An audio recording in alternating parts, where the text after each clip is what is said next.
Hi viewers எல்லாருக்கும் வணக்கம். சென்னையில் இருக்க இந்த சில் கிளைமேட்டுக்கு வாழைப்பூ வடை செய்யலாம் அப்படின்னு சொல்லிட்டு 2 ஹவர்ஸ்க்கு முன்னாடி கடலப்பருப்பு ஊற வச்சுருந்தேன். ஸோ கடலப்பருப்பு, பூண்டு, சோம்பு, மஞ்சத்தூள், உப்பு எல்லாமே போட்டு மிக்ஸி ஜாரில் தண்ணி சேர்க்காமல் கொரப்பாக அரைச்சிக்கோங்க. வாழைப்பூ ஆல்ரெடி கட் பண்ணி தண்ணியில் போட்டு வச்சுருக்கிறேன். ஸோ இப்போ அந்த வாழைப்பூவை நம்ம ஆட் பண்ணிக்கலாம். ஸோ அந்த அரைச்சி வச்ச மிக்ஸ் கூட நம்ம வாழைப்பூவும் ஆட் பண்ணிக்கிட்டு பச்சை மிளகா கொஞ்சம், கருவேப்பிலை, கொத்தமல்லி பொடியாக நறுக்கினதை போட்டு ஆட் பண்ணி நல்லா பிசைஞ்சு ஃப்ரிட்ஜில் போட்டுறேன். ஸோ ஈவினிங்காக எடுத்து சுடலான்னு சொல்லிட்டு ப்ரிப்பரேஷன் பண்ணி வச்சுருந்தேன். இப்போ எடுத்தாச்சு, ஈவினிங் ஆகிடுச்சு.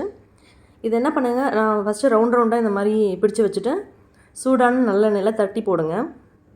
முக்கியமான டிப்ஸ் என்னென்னா, பருப்பு அதிகமாக இருக்கலாம், பூ கம்மியாக இருக்கலாம், ரெண்டுமே ஈக்குவலாகவும் இருக்கலாம்.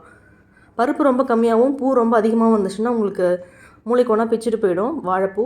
ஸோ கரெக்டான ரேஷியோவில் போட்டிங்கன்னா இந்த மாதிரி கிறிஸ்பியான வடை ரெடி. சூப்பராக இருந்துச்சு டேஸ்ட்டு. நீங்களும் உங்கள் வீட்டில் செஞ்சு பார்த்துட்டு எப்படின்னு சொல்லுங்கள். தேங்க்யூ.